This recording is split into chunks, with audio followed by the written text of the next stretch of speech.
First question பாருங்க. என்னென்ன question கேட்டிருக்காங்க லாஸ்ட் வீக் நீங்க ரெண்டு பேரும் அட்டெண்ட் பண்ணலையோ?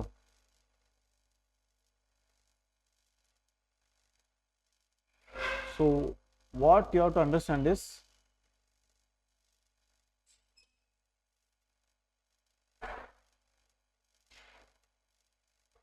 question ஓட டிமாண்ட் என்ன அப்படிங்கறத பார்க்கணும்.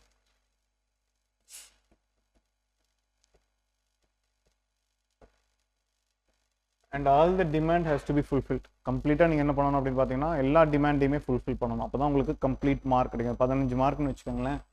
ஃபார் எக்ஸாம்பிள் எதை பத்தி கேட்டிருக்காங்க? மீசோலிதிக் ஏஜ் பத்தி கேட்டிருக்காங்க. எதெல்லாம் கேட்டிருக்காங்க? கிளைமேட் கேட்டிருக்காங்க. ஸோ கல்ச்சர் கேட்டிருக்காங்க, லைஃப் ஸ்டைல் கேட்டிருக்காங்க. சரிங்களா? So these 3 things you have to address with respect to which age? Mesolithic age. அப்போ மீசோலிதிக் ஏஜோட சாலியன்ட் ஃபீச்சர் என்ன, ரொம்ப முக்கியமான ஃபீச்சர் என்ன? What is the most important feature of the mesolithic age? அந்த டைம்ல என்ன நடந்துச்சு, எதனால அந்த டிரான்சிஷன் நடந்துச்சு? So Mesolithic age is an age which is a transitional age between Paleolithic and the Neolithic. அது transition period. மீசோனாலே என்ன அர்த்தம்? மீசோனாலே somewhere in between. நம்ம படிச்சுக்கலாம் மைக்ரோ எக்கானமி, அப்புறம் இன்னொன்று என்ன மேக்ரோ எக்கானமி, நடுவில் மீசோ எக்கானமின்னு படிப்போம். சொல்லி கொடுத்துருந்தாங்கன்னா படிச்சிருப்பீங்க. கம்ப்ளீட் இப்போ ஆட்டோமொபைல் செக்டார் அப்படின்னு எடுத்துக்கிட்டிங்கன்னா இட்ஸ் மீசோ எக்கானமி. அது நீங்கள் மைக்ரோ எக்கானமின்னு குறிக்கிற முடியாது, மேக்ரோ எக்கானமி அளவுக்கு பெருசாகவும் நீங்கள் எடுத்துக்க முடியாது. ஸோ சம்வேர் இன் பிட்வீன், அதை தான் நம்ம என்னன்னு சொல்லுவோம், மீசோ அப்படின்னு சொல்லுவோம். So this is somewhere in between Paleolithic and Neolithic age. So Neolithic தாண்டி சார்கோலித்திக் வரும், அதுக்கப்புறமா expose on like that iron age அப்படி போகும். ஸோ அப்போ மீசோலித்திக் ஏஜோட கேரக்டரிஸ்டிக்ஸ் ஃபீச்சர் என்ன, ஏன் இது டிரான்சிஷன் ஆச்சு, what is the difference between Neolithic age and the paleolithic age, what is the transition? Very good, very good. என்ன, நம்ம ஐஸ் ஏஜ்ல இருந்து தாண்டி வார்மர் பீரியட் ஆஃப் டைமுக்கு வரும். ஸோ வார்ம் ஆச்சுன்னா என்ன ஆகும்? What will happen if the climate changes from an ice age to a warmer age? அப்படி இருக்கும்போது what are the repercussions, what are the consequences, என்னெல்லாம் நடக்கும்? மெல்ட் ஆயிடும். ஓகே, வேற என்ன ஃபார்ம் ஆகும்? ஐஸ் மெல்ட் ஆச்சுன்னா என்ன ஃபார்ம் ஆகும்? ரிவர்ஸ் ஃபார்ம் ஆகும். ரிவர்ஸ் ஃபார்ம் ஆச்சு அப்படிங்க போகும்போது உங்களுக்கு வார்ம் டெம்பரேச்சரும் இருக்கு. அப்படி போகும்போது என்ன நடக்கும்? ஃபாரஸ்ட் எக்ஸ்பேண்ட் ஆகும்.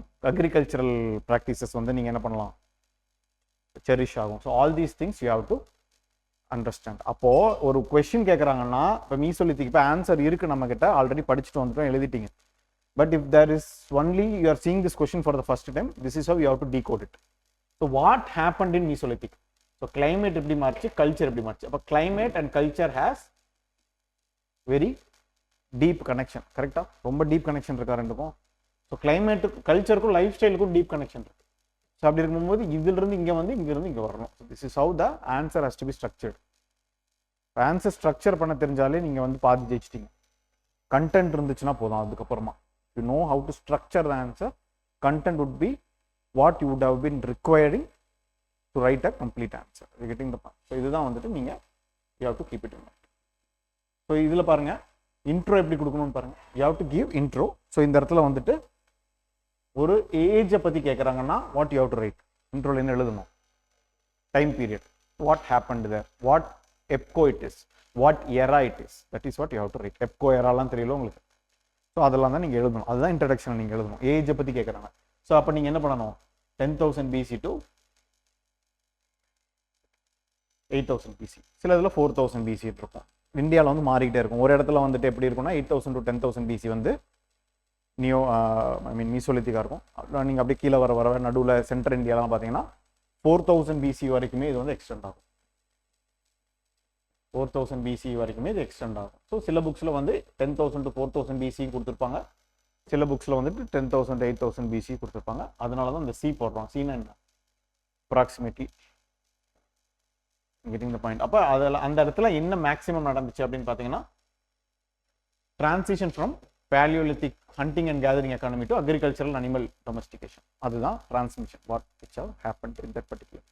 ஸோ இதுதான் உங்களோட இன்ட்ரோவாக இருக்கும். ஸோ ஏஜை பற்றி கேட்குறாங்க அப்படிங்கும் போது you have to write about the time period. That is what the intro has to be. Next பாருங்க, பாடியில் என்ன எழுதணும்? ஃபர்ஸ்ட் என்ன கேட்டிருக்காங்க? கிளைமேட் பற்றி கேட்டிருக்காங்க. So you have to put sub heading and write. That is very important. So subheading போடாதீங்கன்னு சில பேர் சொல்லியிருப்பாங்க உங்கள்கிட்ட, கரெக்டாக? அது எந்த சப்ஹெட்டிங் போடக்கூடாதுன்னா, அது ரொம்ப தெளிவாக புரிஞ்சுங்க. இன்ட்ரடக்ஷன் எழுத போகும்போது இன்ட்ரடக்ஷன் எழுதி அதுக்கு கீழே இன்ட்ரடக்ஷன் எழுதக்கூடாது. அந்த சப்ஹெட்டிங் தான் போடக்கூடாது. இந்த சப்ஹெட்டிங் போடலாம். அது கெட்டிங் த பாயிண்ட். நிறைய இடத்துல நான் யூடியூப் வீடியோஸ்லேயே நிறைய பேர் சொல்கிறத பார்த்துருக்கேன், சப்ஹெட்டிங் போடாமல் எழுதுங்க அப்படின்னு சொல்லுவாங்க. But that subheading is different. Intro, body, conclusion அப்படிலாம் சப்ஹெட்டிங் போடக்கூடாது. அது நீங்கள் எழுத போகும்போதே அது இன்ட்ரோ, இதுதான் பாடி, இதுதான் சப்ஹெட்டிங், கன்க்ளூஷன் தெரியணும். இந்த மாதிரி நீங்கள் as much as subheading you can put, you will be getting a better mark. அப்போ கொஸ்டின் நீங்கள் அட்ரஸ் பண்ணிட்டீங்கன்னு தெரியுதா? கிளைமேட்டை பற்றி கேட்டிருக்காங்க சார், நான் கிளைமேட்டை பற்றி எழுதிட்டேன். கல்ச்சர் பற்றி கேட்டிருக்காங்க சார், நான் கல்ச்சரை பற்றி எழுதிட்டேன். அடுத்து பாருங்க, லைஃப் ஸ்டைலை பற்றி கேட்டிருக்காங்க சார், நான் லைஃப் ஸ்டைலை பற்றி எழுதிருக்கேன். அப்போ demand of the question is fulfilled அப்படிங்கிறது எக்ஸாமினர்ஸ்க்கு புரிஞ்சிடும். ஸோ அப்படி இருக்கும்போது வில் கெட் அரௌண்ட், இதில் வந்துட்டு எவ்வளோனா 15 மார்க்ஸ்னா will get around 8 to 9 mark கண்டிப்பாக நீங்கள் வாங்கிடலாம், இந்த மாதிரி ஸ்பிட் பண்ணி எழுதுனீங்க. ஸோ கிளைமேட் பாருங்க, கிளைமேட்ல என்ன இருந்துச்சு? பிளிஸ்டோசின், ஐசேஜ். அதாவது பிளிஸ்டோசின் சொன்னால் ஐசேஜ். ஐசேஜ்ல இருந்து வந்து நம்ம என்ன பண்ணுறோம்? we are getting the warmer climate, we are getting into the warmer climate. So அப்படி இருக்கும்போது என்ன ஆகும்னா, ஈக்குவேட்டர்ல இருந்து அப்படியே எக்ஸ்பெண்ட் ஆகிட்டே போகும். Warmer climate, more the warmer the climate is, என்ன நடக்கும்? வாட் ரிவர்ஸ் வரும்? எந்த மாதிரியான ரிவர்ஸ் பாருங்க? கங்கா, யமுனா, நர்மதா, கோதாவரி. ஸோ இந்த மாதிரியான ரிவர்ஸ்லாம் அந்த டைம்ல தான் ஃபார்ம் ஆச்சு. சரிங்களா? அதுக்கப்புறம் பாருங்க, சீசனல் வேரியேஷன் இன்க்ரீஸ்ட். முதல்ல என்னவா இருக்கும்? கம்ப்ளீட்டாக வருஷம் ஃபுல்லாக வின்டராக தான் இருக்கும். இப்போ என்னவா மாறிடுச்சு? கொஞ்சம் கொஞ்சமாக சீசனல் வேரியேஷன் இன்க்ரீஸ் ஆக ஆரம்பிச்சு. சரிங்களா? அடுத்து பாருங்க, பயோடைவர்சிட்டி இன்க்ரீஸ் ஆயிருக்கு. 3 பாயிண்ட் எழுதிட்டீங்களா கிளைமேட்டுக்கு இல்லை? இனஃப். மொத்தம் நம்மளுக்கு 9 பாயிண்ட் தான் தேவை. இதில் 3, இதில் 3, அடுத்ததில் 3, அவ்வளோதான். அப்போ உங்களுக்கு நிறைய 9 மார்க் கிடைச்சோம், 9 மார்க் கிட்ட கிடைச்சோம். அடுத்தது பாருங்க, கல்ச்சர் பாருங்க. கல்ச்சரில் என்ன டூல்ஸ் என்ன யூஸ் பண்ணாங்க? என்னன்னா ரொம்ப முக்கியமான வார்த்தை மைக்ரோலித் இந்த இடத்துல யூஸ் பண்ணணும். மைக்ரோலித் ஆர் மைக்ரோலித்திக் ஏஜ் அப்படிங்கிறது எது சொல்லுவாங்க?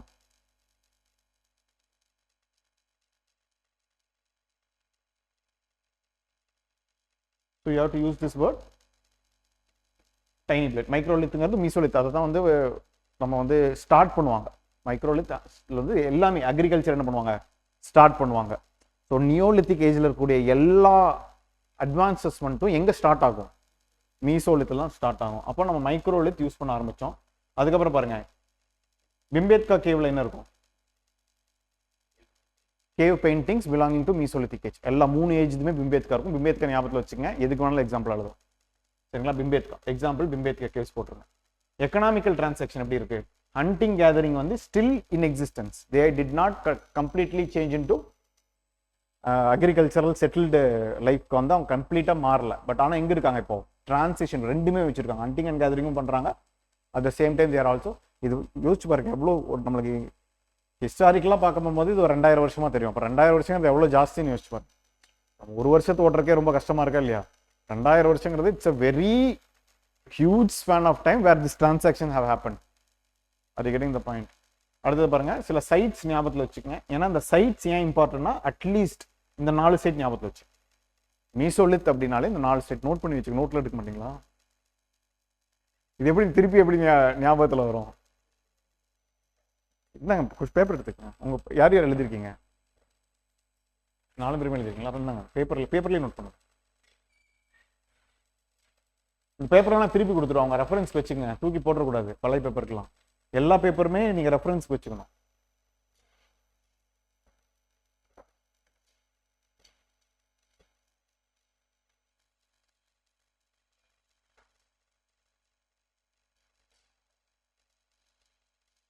ஏன் அவங்க ஃப்ரெண்ட்ஸ் எல்லாம் வரல? சனிக்கிழமை லாங் வீக்கெண்டுன்னு கிளம்பிட்டாங்களோ?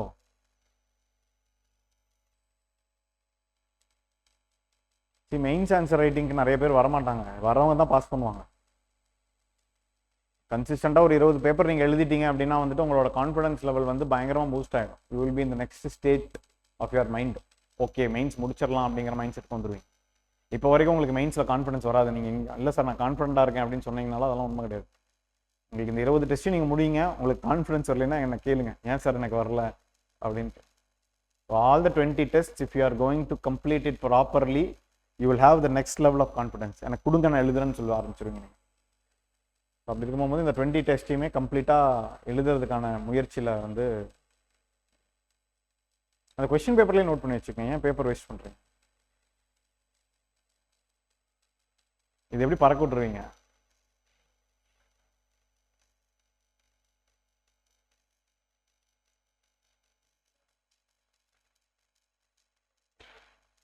அவங்களாம் டிஜிட்டல் இந்தியாவுக்கு மாறிட்டாங்க. நானுமே டிஜிட்டல் இந்தியா தான், நானுமே ஐபேடில் தான் நோட் பண்ணுவேன், பேப்பர்லாம் யூஸ் பண்ணிட்டு ரொம்ப நாள் வச்சு.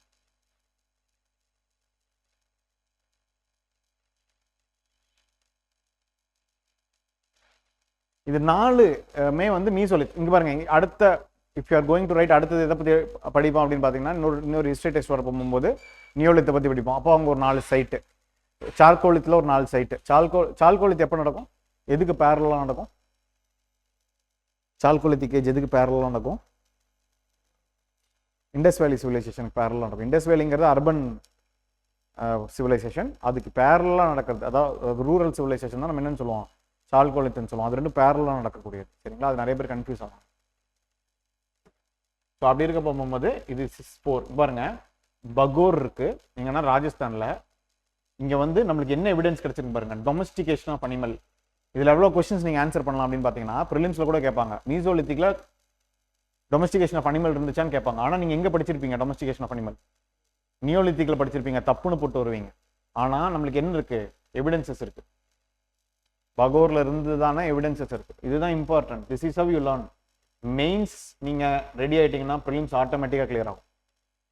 You are ready for mains, prelims will get automatically cleared. ஏன்னா மெயின்ஸ்ல நீங்க டிஸ்கிரிப்டிவா எழுத போறீங்க, உங்களுக்கு முன்னாடி ஆன்சர் இருக்க போறது இல்லை, நீங்க அதுக்கே ரெடியா இருக்கீங்க. இது ஆப்ஜெக்டிவ் தானே, 4ல் 1 தானே answer. If you are being ready for this, that will automatically happen. சும்மா ஒரு 2 நாள் படிச்சுட்டு போய் ப்ரிலிம்ஸ் கிளியர் பண்றவங்களா பார்த்துருக்கீங்களா? ஏன்னா அவங்க மெயின்ஸுக்கு ரெடியா இருக்காங்க. மெயின்ஸுக்கு தான் நீங்க ரெடி ஆகணும். அது நிறைய பேர் பண்ற தப்பு தான். என்ன பண்ணுவீங்கன்னா, ப்ரிலிம்ஸுக்கு நான் ரெடி ஆகும் சார் அப்படின்னு ரெடி ஆவீங்க. That strategy will not work. மெயின்ஸுக்கு எல்லாருமே அதானே சொல்றாங்க, எல்லா ஸ்டாஃப்ஸும். அப்போ எல்லாருமே போய் சொல்றோம் அப்படி கிடையாதுல்ல. அப்படி இருக்கும்போது இதுதான் strategy. You have to be ready for mains. அடுத்து பாருங்க, பிம்பேத்கா எல்லாத்துக்குமே எக்ஸாம்பிள். அதெல்லாம் இந்த இடத்துல என்ன கிடைச்சது, ஆர்ட்டும் ஷெல்டரும். அங்க தங்கி இருக்காங்க, அங்க ஆர்ட் வரைஞ்சிருக்காங்க. என்ன மாதிரியான ஆர்ட் வரைஞ்சிருப்பாங்க, ஹண்டிங் சீன்ஸ், பென். அதுக்கப்புறமா வந்துட்டு இந்த ஆர்ட், அதாவது என்ன ஸ்டிக் மாதிரி இருக்கும் ஆர்ட்ஸ் எல்லாமே வந்துட்டு. இப்போ கம்ப்ளீட் ஆர்ட்ஸ் இருக்காது, குச்சி மாதிரி வரைஞ்சிருப்பாங்க. ஸோ அந்த மாதிரியான ஆர்ட்ஸ் எல்லாமே வந்துட்டு எங்க பார்ப்பீங்க, பிம்பேத்கால பார்ப்பீங்க. ஸோ ஆர்ட் அண்ட் கல்ச்சர் அந்த இடத்துல வந்துட்டு எக்ஸிஸ்டன்ஸா இருந்துச்சு அப்படிங்கிறது வந்துட்டு பிம்பேத்கால. அடுத்தது பாருங்க, லங்நாஜ் வந்து குஜராத்ல. பரியல்ஸும் அனிமல் ரிமைன்ஸஸும் இருந்திருக்கு. இப்போ பரியல்ஸ் இருக்கு அப்படின்னாலே என்ன அர்த்தம், அவங்க செட்டில்டு லிவிங்ல இருக்காங்க அப்படிங்கிறது. யாரு பரி பண்ணுவாங்க, யாரு எரிப்பாங்க? செட்டில்டு பீப்புள் பரி பண்ணுவாங்களா, இல்ல வந்துட்டு வாண்டரர்ஸ் பரி பண்ணுவாங்களா? Are you getting the point? எந்த சிவிலைசேஷன்ல பரியல் அப்படிங்கிற ஒரு நாம்ஸ் இருக்கோ அவங்க வந்து செட்டில்டு பீப்புள்னு அர்த்தம். அவங்க அந்த இடத்துக்குரியவங்கன்னு அர்த்தம். ஏன் அப்படின்னா அவங்க என்ன பண்ணுவாங்கன்னா, முன்னோர்களை திருப்பியும் போயிட்டு விசிட் பண்ணுவாங்க. Are you getting the point? இந்த சிவிலைசேஷன்ல எந்தெந்த கல்ச்சர்ல எரிக்கிறாங்களோ, which means they are wanderers, they are not settled.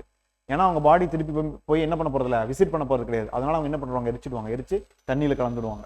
So அப்படி இருக்க போகும்போது இதெல்லாம் தான் வந்து ஆரியனோட இன்வேஷன்ஸுக்கான ப்ரூஃப். பிகாஸ் தீஸ் பீப்புள் என்ன பண்ணுவாங்க, இன்னைக்குமே நம்ம ஹிந்துஸ் எல்லாருமே என்ன பண்றாங்க, பேர்ன் பண்றாங்க. அதுலயும் சில பேர் இப்போ தமிழ்ல சில கல்ச்சர்ஸ் எல்லாம் என்ன பண்றாங்க, புதைக்கவும் செய்யறாங்க. இப்போ இவரோட ராஜராஜரோட சமாதி எல்லாம் இருக்கு, ராஜராஜ சோழரோட சமாதி இருக்கு, மெகாலித்திக் இருக்கு. அப்புறம் வந்து நடுக்கல் நாகரிகம் தெரியுமா, நடுக்கல் தெரியுமா, கேள்விப்பட்டிருக்கீங்களா? அப்படின்னா என்ன, யாராவது வீரர்கள், அதாவது என்னன்னா வீர மரணம் அடைஞ்சிருக்காங்க, valour, as a mark of valour, what they would do is they will actually established simple there. அதை தான் நடுக்கல் அப்படின்னு சொல்லுவாங்க. சரிங்களா? இந்த மாதிரியான இருக்க போகும்போது பரியல் இருந்துச்சுனாலே என்ன அர்த்தம், they are starting to settle. Are you getting the point? Burial has direct link with the settlements. அடுத்தது பாருங்க, சராய். இது ரொம்ப இம்பார்ட்டன்ட். சராய் நஹார் ராய் யூபியில் இருக்கு. இதுல ஸ்கெலிட்டன்ஸ் வித் கிரேவ் குட்ஸ் அப்படின்னா என்ன அர்த்தம்னா, அவங்க புதைக்க போகும்போது கூடயும் சில பொருட்களை வச்சு புதைக்கிறாங்க. What does it mean?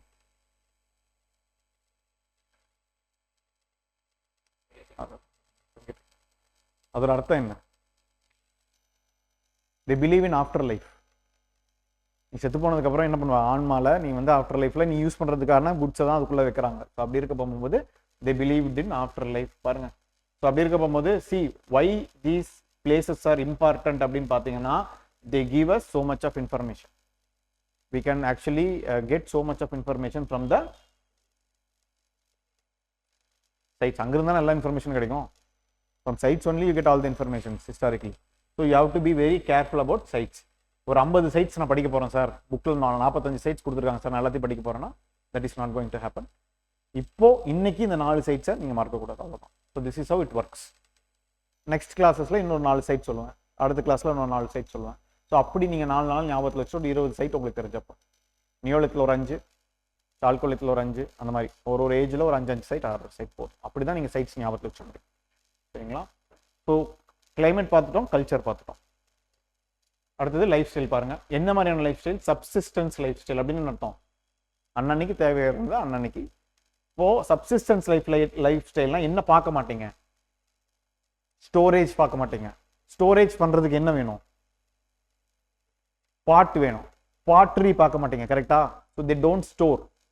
பாட்ரிங்கிற culture எப்போ வரும்? When you have surplus and you need to store. Storage instrument தானே பாட். அப்போ எப்போ உங்களுக்கு ஸ்டோர் பண்ணுமோ அப்போ தானே பாட்டோட நீடு வருது. அப்படி இருக்கும்போது அது லேட்டராக தான் வரும். அதான் வந்துட்டு பாட்ரிஸோட சிக்னிஃபிகன்ஸ். நிறைய இடத்துல நம்ம யோசிப்போம், எதுக்காக பானைக்கு இவ்வளோ இம்பார்ட்டன்ஸ் கொடுக்குறாங்க அப்படின்னு சொல்லிட்டு. ஏன்னா ஸ்டோரேஜ் வருதுன்னா அந்த இடத்துல என்ன ஆகுது? சர்ப்ளஸ் ப்ரொடியூஸ் பண்றீங்கன்னு. சப்சிஸ்டன்ஸ்ல இருந்து சர்ப்ளஸ் போயிட்டீங்கன்னு. அது getting the point. So subsistence. அடுத்தது செட்டில்மெண்ட் ஆக ஆரம்பிக்கிறாங்க. எங்க ஆக ஆரம்பிக்கிறாங்க? ரிவர் சைட்லயும் ரிசோர்ஸ் ரிச் ஏரியா, நதிக்கரையில தான் நாகரிகம் தொடர்ந்துச்சு. இது நம்ம எல்லாத்துக்குமே தெரியும். ஏன் நதிக்கரையில பண்ணாங்க? தண்ணி வேணும் இல்லைங்க, அதான் லைஃப் லைனே. You need water. அதனாலதான் நதிக்கரையில இருக்கு நாகரிகம் இல்லைங்க. அப்புறம் ஹவுசிங் எப்படி வந்துச்சு? பர்மனண்டா இருந்துச்சா டெம்பரரியா இருந்துச்சா? அதுக்கு முன்னாடி எப்படி இருந்துச்சு? கேவ்ஸ், பேலியோலித்திக்ல எப்படி இருந்துச்சு? ஷெல்டர் ஆசச் எதுவுமே கிடையாது. கேவ்ஸ்ல இருந்தாங்க. அந்த மாதிரி தான் அவங்க வந்து ஓப்பன், அந்த மாதிரி அனிமல்ஸ் எப்படி இருந்தாங்களோ அப்படிதான் இருந்தாங்க. இப்போ என்ன பண்ண ஆரம்பிக்கிறாங்க? Temporary huts. சரிங்களா? எதுல ஃபார்ம் பண்றாங்க பாருங்க, ரீட்ஸ்ல, அனிமல் ஹைட்ஸ்ல, ராக் ஷெல்டர்ஸ்ல, இந்த மாதிரிலாம் பண்றாங்க. ஸோ முக்கியமான வேர்டு என்னன்னா டெம்பரவரி ஹட்ஸ். இது பர்மனண்டா மாறுச்சுன்னா நியோலித். சரிங்களா? அடுத்தது பாருங்க, clothing and ornaments. Ornaments use பண்ணாங்களான்னு கேட்பாங்க. நம்ம என்ன யோசிப்போம்? மீசோலித்திக்ல எது சார் ஆர்னமெண்ட் அப்படி யோசிப்போம். பட் அவங்க யூஸ் பண்ணியிருக்காங்க பாருங்க. ஆர்னமெண்ட்ஸ் எதுல இருந்து ஃபார்ம் பண்ணிருக்காங்க பாருங்க. Shells, bones, semi precious stones, இதுல இருந்தெல்லாம் வந்து ஆக்சுவலி தே ஹேவ். ஸோ இதுல நீங்க ரெடி ஆயிட்டீங்கனால ப்ரிலிம்ஸ் எழுதிடலாம். இப்போ மீசோலித் கம்ப்ளீட்டா உங்களுக்கு நான் எடுத்துட்டேன், அவ்வளவுதான். மீசோலித்திக் பீரியட் வந்து ஹிஸ்டரியில் இவ்வளவுதான் உங்களுக்கு இன்ஃபர்மேஷன் கொடுத்துருப்பாங்க. ஸோ ஒரு ஆன்சர் நீங்க படிச்சீங்கனாலே ஒரு ஹிஸ்டரி கிளாஸ் முடிஞ்சிடும் உங்களுக்கு. That is what the idea behind writing the answers. Social organisations எப்படி இருந்துச்சு பாருங்க. ஸ்மால் கின் பேஸ்ட் இருக்கும். அதுக்கப்புறம் என்ன ஆகும்? இது வந்து எக்ஸ்பேண்ட் ஆகும். அப்புறமா என்ன ஆகும்? நம்ம மகதாலாம் வருவாங்க, மகாஜனபதா சேஜ் எல்லாம் வரும். இது வந்து அப்படி எக்ஸ்பேண்ட் ஆகிட்டே போகும். இங்கே தான் வந்து கின் பேஸ்ட் குரூப்ஸ் வந்து ஸ்டார்ட் ஆகுது. சரிங்களா? அடுத்து பாருங்க, burial and beliefs. Grave with tools and ornaments, belief in after life and rituals. So இவங்க என்ன பண்றாங்க? ஆஃப்டர் லைஃப்ஸ்லையும் ரிச்சுவல்ஸ்லையும் பிலீவ் பண்றாங்க. So this much of information you should have. அப்போ மீசோலித்ல என்ன நடந்துச்சு? இதே மாதிரி நீங்க எதுக்கு படிக்கணும்? நியோலித்துக்கு படிக்கணும். அதே மாதிரி நீங்க பேலியோலித்துக்கு படிக்கணும். சால்கோலித், இந்த 4 லித் படிச்சுட்டு இண்டஸ் வேலி சிவிலைசேஷன் மூவ் பண்ணீங்கன்னா கரெக்டா இருக்கும். சரிங்களா? It will take 1 day. This is how you have to prepare. So எப்படி கன்க்ளூட் பண்ணுவீங்க? கன்க்ளூட் பண்ணும்போது என்ன பண்ணுவீங்க? இதுல என்ன ஸ்கோப் இருக்கு கன்க்ளூட் பண்றதுக்கு? இப்போ நிறைய விதமா கன்க்ளூட் பண்ணலாம்னு சொல்லியிருக்கேன் இல்லையா? அப்போ இதுல என்ன ஸ்கோப் இருக்கு? You can either conclude by giving the crux of what you have written in the body, or you can give way forward. இப்போ இதில் ஏதாவது வே ஃபார்வர்டு கொடுக்க முடியுமா? கொடுக்க முடியாது. ஸோ அப்படி இருக்க போகும்போது இதில் என்ன எழுதியிருக்கீங்களோ முடிவாக இதுதான் சார் சொல்கிறேன் அப்படிங்கிறதான் கன்க்ளூஷன். கரெக்டாக? நீங்கள் ஒரு 1/4 மணி நேரம் பேசுறீங்க, முடிவாக என்ன தம்பி சொல்கிறேன் அப்படின்னு கேட்டால் ஒன்று சொல்லுவீங்க இல்லையா? அதுதான் கன்க்ளூஷன். ஸோ அப்படி இருக்கும் போது எப்படி கன்க்ளூட் பண்ணுறீங்கன்னு பாருங்க. The Mesolithic age in India represents a critical phase of cultural evolution. அங்கே எழுதியிருக்கிறத திருப்பி எழுதுறோம். சரிங்களா? சின்னதாக எழுதுறோம்னா bridging the gap between nomadic foraging and settled farming. nomadic foragingக்கும் settled farmingக்கும் நடுவில் ஒரு பிரிட்ஜா இது நடந்துட்டு ஆக்ட் பண்ணிட்டு இருக்கு. கிளைமேட் என்ன ஆகுது? வார்மர் ஆகுது. மைக்ரோலித் டெக்னாலஜிஸ் வருது. கிராஜுவல் டொமஸ்டிகேஷன் நடக்குது. அப்புறம் அனிமல் வந்து and laid foundation for Neolithic agricultural revolution. So what is there in that particular, whatever we have written as a complete body, you have to give it a crux. ஜென்ரலாக நான் paper correction பண்ணும்போது யார் paper correction பண்ணும்போதும் இப்போ நான் ஒரு paper உங்ககிட்ட correction பண்ண சொன்னாலும் நீங்கள் எதை பார்ப்பீங்க, எதை ரொம்ப இன்டென்ஸாக பார்ப்பீங்க? பாடி ஃபுல்லாக படிப்பீங்களா உட்காந்து? How will you understand the mindset of the student? எப்படி பண்ணுவீங்க? இன்ட்ரோ படிப்பீங்க, கன்க்ளூஷன் படிப்பீங்க. So that is why giving a good intro and giving a good conclusion is very important. அதனால தான் இன்ட்ரோவும் கன்க்ளூஷனுக்கும் எக்ஸாம்பிள் இது வந்து this is my example. You can actually என்ன பண்ணலாம், இதை இன்னுமே பெட்டராக எழுத முடியும்னா எழுதலாம். Definitely you can do it. You have to try that also. சரிங்களா? ஸோ இதுதான் வந்துட்டு ஃபர்ஸ்ட் கொஸ்டின். இதில் ஏதாவது டவுட்ஸ் இருக்கா? Are we clear? How to write an answer? Second போயிடலாமா?